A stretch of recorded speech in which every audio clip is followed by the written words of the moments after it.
Hey, what's going on people? It's SGZ here from the SpartanGameZone, and in this video I'll be showing you a challenge that you should complete as soon as you can in Tiny Tina's Wonderlands.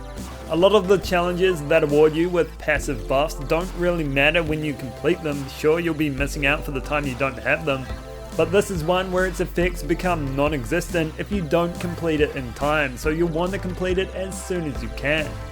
I'll be explaining what that challenge is, how you can complete it, and why it's a good idea to get it done as soon as it becomes available. If this video helped you out, I'd appreciate you helping me out by dropping a like, or feel free to subscribe if you haven't already, or even follow me on Twitter, and let's crack into it.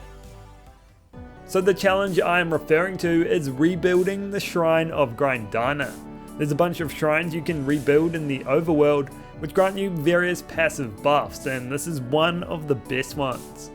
You may be wondering what Grindana is the god of. Well, maybe it's in the name. They govern your experience. Finding all 4 shrine pieces will grant you a 10% XP boost for the remainder of the game, so it really is do it now or never.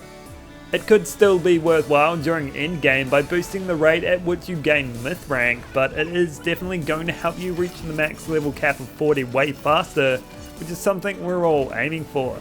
It will also help you ensure you're at the required level for certain areas without needing to do a few side quests, which you should definitely do at some stage. So the first shrine piece can be found in these ruins just to the left of the shrine. Entering it will start a combat encounter where you'll need to defeat enough enemies to complete it. This one is done in 2 stages, starting with a wave of pirates before teleporting you to another area where you'll have to ward off a wave of crabs. If you die in the latter stage, you'll need to do both stages again, but you will be rewarded a chest of loot for every encounter that isn't the final one, as that one will instead reward you with a shrine piece. You can find the next shrine piece in the dungeon around here in the map.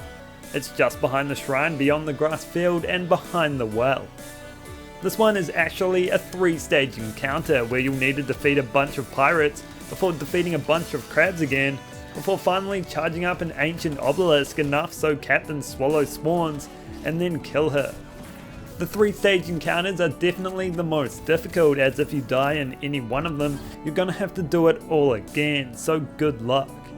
The third shrine piece is found around in this area of the overworld.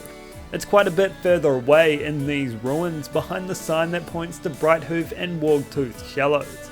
This is actually the easiest one to get, probably because it also connects to another part of the overworld. It just contains the 1 round of pirates. After acquiring that one, you'll spawn out the other side, where the 4th and final shrine piece is located in a dungeon a bit further along, around here on the map.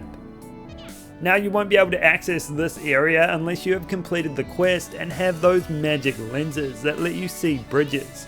The quest can be started from the person standing outside the entrance of the Drowned Abyss after completing the story quest Ballad of Bones. Once you've gained the power of vision, just jump into the dungeon where you'll start your first combat encounter of 3. Just like with the second shrine piece, this one comes in 2 waves of traditional encounters before you must summon a mini boss with the ancient obelisk in the 3rd. The boss that spawns is named Grissom Whitmore. I know, why can't I be called that too?